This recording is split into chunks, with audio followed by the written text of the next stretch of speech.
One of my biggest pet peeves is when in television and in movies, a Jewish character who is religious in any sense of the word, truly in any sense of the word, I mean anything other than a secular Jew who sees themselves as quote-unquote culturally Jewish. Whenever a religious Jew makes an appearance, it seems that there is invariably one of two pieces of music that accompany them.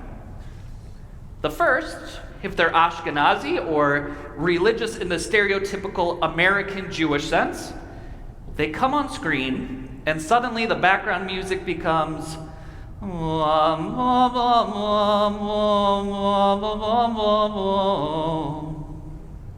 if they're Israeli or Sephardic or Mizrahi, the same thing applies, except the mode changes slightly, and we get something like, oh.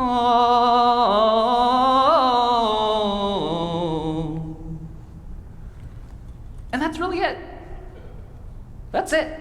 Those two variations of music, morose, sorrowful, filled with a kind of haunted longing, that's how Jews who don't fit the definition of full assimilation are depicted. And you know the kicker, many of the people who make those television shows and movies are Jewish. So not only is that the way that much of America, if not the world, sees us, it's how we see us. So when asked to depict religious Judaism, our default is sadness. It's solemnity. It's a kind of reverential, mystical otherness. And that, my friends, is what we call a shanda. On Thursday night, Rabbi Starr led one of his Read with the Rabbis classes discussing Dara Horn's latest book, People Love Dead Jews. And if you haven't read the book yet, please go read it, because it's fascinating. And Dara, who we've been lucky enough to have as a guest scholar in residence here at Shaarey Zedek, does a beautiful job of presenting a serious subject with a range of emotion fitting for the upsetting research that she has done. It's a great book. It's an enlightening book. And it's a really tough book. And what makes it so tough, for me personally, is that I don't think the thesis of the book is that non-Jews love dead Jews.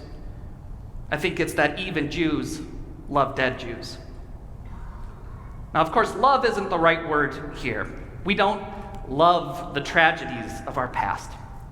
We don't love our pogroms, our expulsions, our papal bulls, our blood libels and conspiracy theories. Chas v'chalila. We don't love them. But we do get stuck in them. And we get stuck in them because everyone else tells us that it is those tragedies that define us. And far too often we acquiesce to that definition. We say, okay, if you say so. And then how the world sees us becomes how we see us. And how we see us is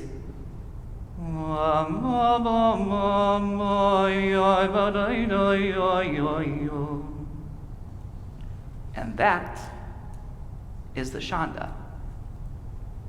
Because Yiddishkeit, because cultural Judaism, because Judaism in all of its depth and profundity, especially religious Yiddishkeit, is one of the most joyful, thoughtful, beautiful, and hopeful philosophies and cultures that this world has ever seen. Of course, when you have a history as old and as storied as ours, there are going to be moments of darkness, periods of pain and sorrow. But even with the unparalleled frequency in our history, those times of darkness are still the exception, and they are far from the rule. Because what defines us is not when we suffer. What defines us is when we create, when we inspire, when we sing, when we teach, when we innovate, and when we celebrate. Last week, Rabbi Starr spoke beautifully about our need to build, about our need to have hope in what will come, because if we are the driving force behind change, then we can create a world of endless opportunity, of equity, of justice, of kindness, and of love. But before we do that, we need to first recognize that that isn't something radical and new for us as a people. We've always done that. That is who we are. We've always shown the world our love for it, for life, for the opportunity, no, for the blessing of existing and to live a life of meaning. We've always done that. We just need to remember that we've always done that. We need to remember who we are. We need to remember that we get to define ourselves. No one else gets to define us. And I think that reminder, that vital reminder of our worth, our contribution, our joy, our true defining characteristics is nestled in the text of our Parashat this week. Now, if you drifted off a little bit during the Torah reading, hypothetically, of course, I would never insinuate that you did, you'd be forgiven. It's a dense Parashat. It really is, because Tetzaveh goes into meticulous detail about the garments of the Kohen Gadol, of the high priest, and all the other Kohanim. From materials to locations of the body, the Torah, because it is the Torah, goes into great depth and detail. But there's one part of this priestly getup that stands out to me.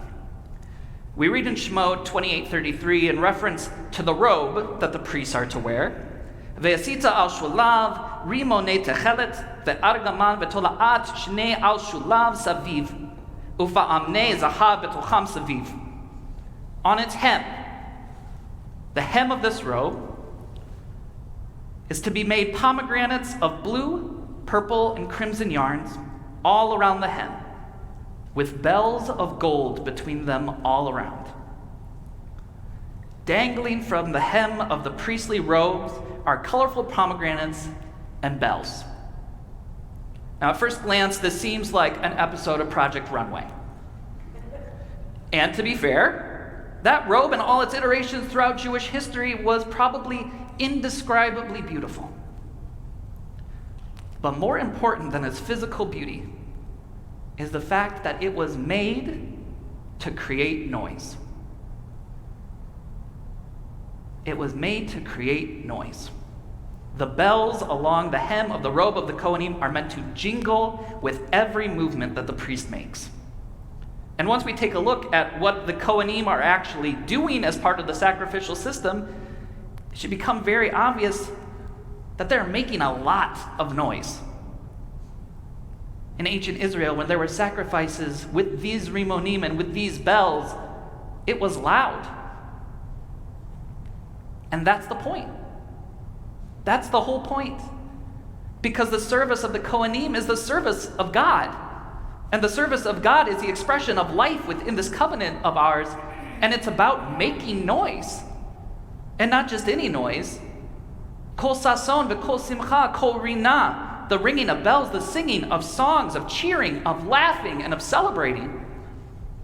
That is the metaphor for who we are as a people. That no matter what we face, no matter how bleak things can feel, we are not defined by the kvetch, by the tsuris, the violence, or the sorrow. We are defined by our defiant ringing of the bells. We are defined by laughter around the Shabbos table. We are defined by our chas and ahoras, our wedding dances, by summer havdalahs at Jewish summer camps, by the artists selling their Kabbalistic paintings in Tzfat, by tech and agricultural innovators in Tel Aviv and the Galilee, and by young people reigniting a love for Jewish learning through 2-minute videos on social media. We are not defined by our oy vavoys, we are defined by our Am Yisrael chais. And so we build. Yes, we build. We come to shul, we study Torah, we volunteer for service projects, for committees and task forces, we enroll our kids in religious school, and we meet with our clergy to explore and journey through the limitless world of our Yiddishkeit.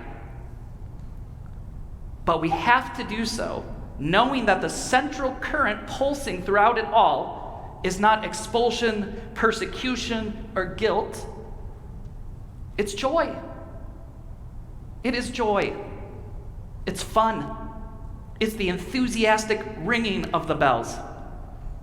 It's pride in who we are. And it's taking back the definition of religious Jewish identity. We're not to be pitied. Don't put your kvetchi shalom aleichem on us. That's not who we are. We're ringing the bells. We're having fun.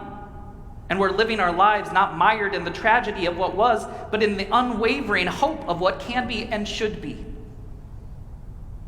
Ivri anochi ve'et Hashem Elohei hashamayim ani yoreh. Here's to us.